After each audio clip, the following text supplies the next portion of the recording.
एक मोर की प्रेम कहानी। बहुत दिन पहले की बात थी। एक गांव में टिंकू नाम का एक बच्चा था। उसका एक पालतू मोर था, मीनू। वह बहुत ही सुंदर मोर था। टिंकू उससे अच्छी तरह खेलता था। मीनू नाचता था और खेलता था, लेकिन उसका एक ही कमी था, उसको दूर की चीजें दिखाई नहीं देते थे। वह कभी कभी पेड़ों को पत्थरों से टकराकर गिर जाता था। एक दिन सुबह से मीनू बहुत जोर से चिल्लाने लगता है। टिंकू मीनू की चीख सुन नहीं सका। तुरंत वह अपनी माँ के पास गया और ऐसा पूछा, माँ, ये क्या है माँ? मेरा मीनू सुबह से बहुत चिल्ला रहा है, चीख रहा है। उसे कुछ हो गया क्या? अरे नहीं बेटा, मीनू को उसकी साथी ढूंढने का वक्त आ गया है। सभी मोर हर साल एक जगह इकट्ठा होते हैं, लुभाते हैं और अपनी साथी को ढूंढते हैं। अभी तुम्हारे मीनू को भी तुम छोड़ देना चाहिए। टिंकू ने मीनू के पास गया और उससे पूछा, दोस्त, माँ ने बोला कि अभी तुमको जाना चाहिए। तुम्हें मालूम है कि वह जगह किधर है? अरे नहीं टिंकू, मुझे ठीक से दिखाई भी नहीं देता। मैं कैसे जा सकता हूँ? क्या तुम मुझे उधर लेके जाओगे? जरूर दोस्त, मैं लेके जाऊंगा। अगले ही दिन टिंकू और मीनू उस समारोह के लिए निकल पड़े। वहां जाकर देखा तो उधर बहुत सारे मोर थे। रंग बिरंगे प्यारी प्यारी मोर और मोरनी भी थे। कुछ मोर मोरनियों को लुभाने के लिए उसका पंख फैलाकर नाचने लगे और कुछ मोर जोर जोर से चिल्लाने लगे। इन सब के बीच में मीनू घबरा जाता है और टिंकू ये सब कहीं दूर बैठकर देखता है। तभी एक मोर ने ऐसा बोला, दोस्तों, ये समारोह अभी शुरू हो चुका है। आप अपनी अपनी प्रतिभा दिखाकर अपने साथियों को ढूंढ लेना। मीनू को एक मोरनी पसंद आ गई। मीनू को तो नाचना बहुत अच्छी तरह आता था। तभी मीनू उसे लुभाने के लिए नाचने लगा, लेकिन मीनू को उधर ही पड़ा बड़ा पत्थर दिखाई नहीं दिया और उससे टकराकर गिर गया। सभी मोर उसे देखकर हंसने लगे। अचानक दूर से वहां पर एक सांप आ गया और सभी मोर और मोरनियां भागने लगे, लेकिन मीनू को तो दिखती नहीं थी। इसीलिए मीनू वहीं पर खड़ा हो गया। सांप मीनू के नजदीक आ रही थी। तभी टिंकू वहां पर आता है और ऐसा बोलता है, अरे मीनू, घबराओ मत, वहां पर कुछ नहीं है, सिर्फ एक छिपकली है, उसे उठाकर फेंक दो। मीनू टिंकू की बात सुनती है। उस सांप को छिपकली समझकर उसे उठाकर दूर फेंक दिया। तभी सारे मोर और मोरनियां मीनू की बहुत प्रशंसा करते हैं। तभी उन मोरनियों के झुंड में से एक मोरनी आकर मीनू का वीरता और नाच को देखकर उसकी जोड़ी बन जाती है।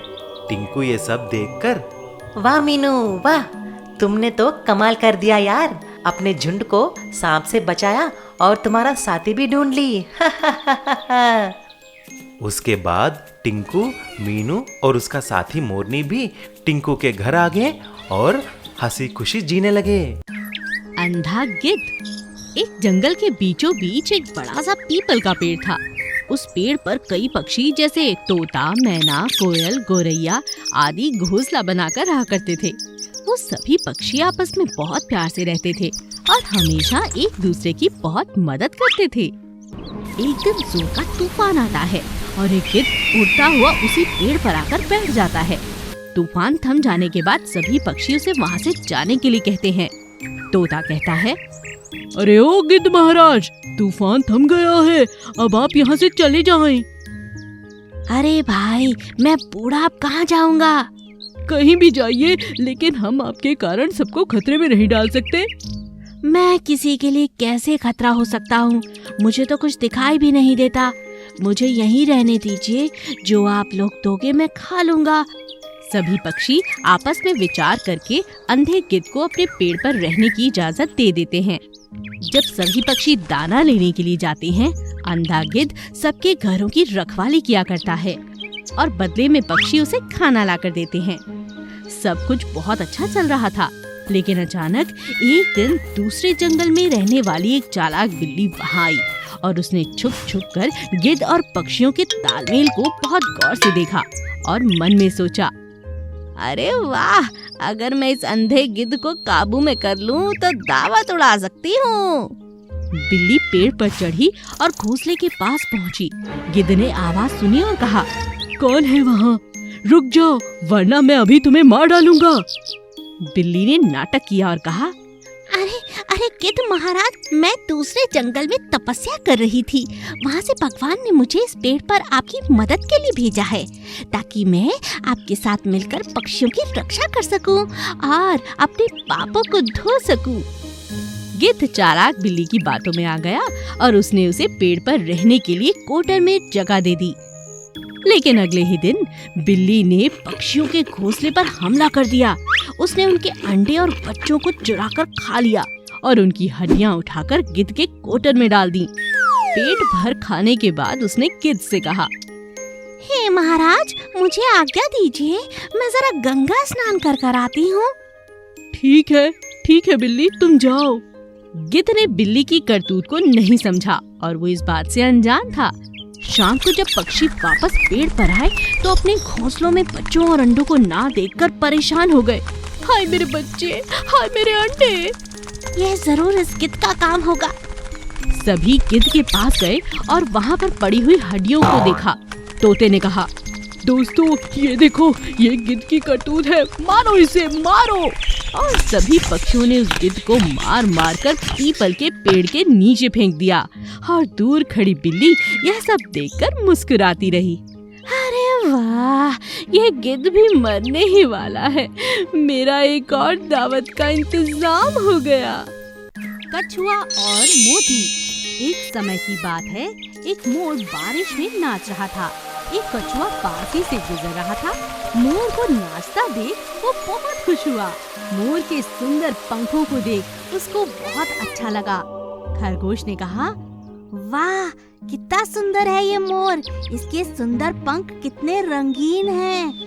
कछुआ मोर के पास जाता है और उसके पंखों की तारीफ करता है। मोर भाई, आपके पंख बहुत सुंदर हैं और आप नाचते भी बहुत अच्छा हैं। मोर ने कहा, शुक्रिया शुक्रिया कछुआ भाई, आप भी बहुत अच्छे हैं। मोर कछुए के द्वारा की तारीफ सुनकर बहुत खुश हो जाता है और वो दोनों अच्छे दोस्त बन जाते हैं। एक दिन एक शिकारी मोर को अपने जाल में फंसा लेता है। बहुत दिनों से तुम मेरी नजर में थे, आज फंसाया, मजा आ गया। मेरे जाल से अब बचकर कहाँ जाओगे? तभी मोर ने कुछ सोचकर शिकारी से कहा, सुनो शिकारी जी, मुझे मेरे कछुए दोस्त से एक बार मिलवा दो, फिर मुझे अपने साथ ले जाओ। मैं कुछ नहीं कहूँगा, बस एक बार मुझे उससे मिलना है। हाँ, ऐसे कैसे तुम्हें छोड़ दूँ? हाँ? मोर जोर जोर से अपने दोस्त कछुए को आवाज लगाता है। कछुए, मेरे दोस्त, कहाँ हो तुम? मुझे बचाओ। कछुआ मोर की आवाज सुन उसे ढूंढता हुआ शिकारी के पास पहुंच जाता है और मोर को जाल में देखकर हैरान रह जाता है। शिकारी, मेरे दोस्त को छोड़ दो, मैं तुम्हें एक बहुत कीमती मोती दूंगा। शिकारी कछुए की बात मान गया। कछुआ नदी में गया और वहाँ से एक खूबसूरत मोती लेकर आया और शिकारी को दे दिया। शिकारी ने मोती के बदले उसके दोस्त को छोड़ दिया। दोनों दोस्त खुशी खुशी वहाँ से चले गए। कुछ दिन बाद वो शिकारी जंगल में वापस आया और कछुए से बोला, ए कछुए, मुझे ऐसा एक और मोती चाहिए। अगर नहीं दिया तो मैं तुम्हारे दोस्त मोर को पकड़ कर ले जाऊंगा। हाँ। कछुआ समझ गया कि शिकारी अब लालची बन गया है। कछुए ने चालाकी से कहा, शिकारी जी, आपको मुझे अपना मोती देना होगा ताकि मैं बिल्कुल ऐसा ही मोती आपके लिए ला सकूं। शिकारी ने मोती कछुए को दे दिया और कछुआ नदी में दूर मोती लेकर चला गया और वापस कभी नहीं आया। मोर भी उड़कर सुरक्षित जगह चला गया। लालच के कारण शिकारी के पास जो मोती था उसने उससे भी हाथ धो दिया। जंगल में एक जोकी नाम का मेंढक रहा करता था। जोकी का कोई घर नहीं था और वह जंगल में एक अच्छी जगह पर एक अच्छे घर की तलाश में लगा हुआ था। एक दिन घर ढूंढते हुए वह जंगल के चक्कर लगा रहा था, हर जगह जाता और अपना घर बनाने की सोचता। तभी अचानक उसने एक गिलहरी को पेड़ पर चढ़ते हुए देखा। मैं एक पेड़ पर रह सकता हूँ, लेकिन पेड़ पर चढ़ना मुश्किल होगा। मेरे लिए पेड़ पर चढ़ना बहुत मुश्किल होगा। नहीं, कहीं और चलता हूँ, कहीं और जाकर अपना घर बनाता हूँ। अब जोकी फिर से आगे बढ़ने लगा और अपना घर ढूंढने लगा। उसने बहुत कोशिश की, तभी अचानक उसे जमीन से एक कीड़ा बाहर आते हुए दिखाई दिया। मैं जमीन के अंदर भी रह सकता हूँ। कई जीव जमीन के अंदर रहते हैं, अपना घर बनाकर बड़ी खुशी खुशी रहते हैं। कुछ देर सोचने के बाद उसका मन फिर से बदल जाता है। नहीं नहीं, जमीन के अंदर कैसे रहूँगा? कोई नहीं होगा, मैं बोर हो जाऊंगा। जमीन तो बिल्कुल नहीं। जोकी फिर से आगे बढ़ता है। अब वो बहुत उदास हो जाता है। उसे अपने लिए रहने की कोई अच्छी जगह मिल ही नहीं रही थी। उफ, अब मैं कहाँ जाऊँ? पूरा जंगल घूम लिया। क्या इस जंगल में मेरे रहने के लिए कोई जगह नहीं है? क्या करूँ? सभी जानवरों, सभी जीवों का घर है, बस मेरा ही कोई घर नहीं है।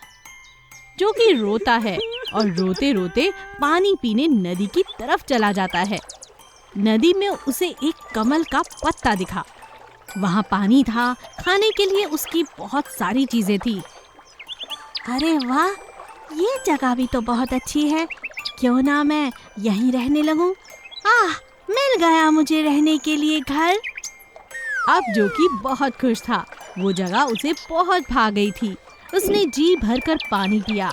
कुछ देर बाद उसे वो पत्ता फिर से नजर आया। ये पत्ता ठीक रहेगा, क्यों ना मैं इसके ऊपर रहना शुरू कर दूं? जोकी उस बड़े से पत्ते के ऊपर रहने लगा। वहाँ पर बहुत सारे और भी मेंढक थे जो उसके दोस्त बन गए। अब उसे वो जगह बहुत पसंद आने लगी। अगर जोकी कोशिश ना करता तो उसे अपना घर कभी ना मिलता और दोस्त तो कभी ना मिलते। इसीलिए हमें कभी हार नहीं माननी चाहिए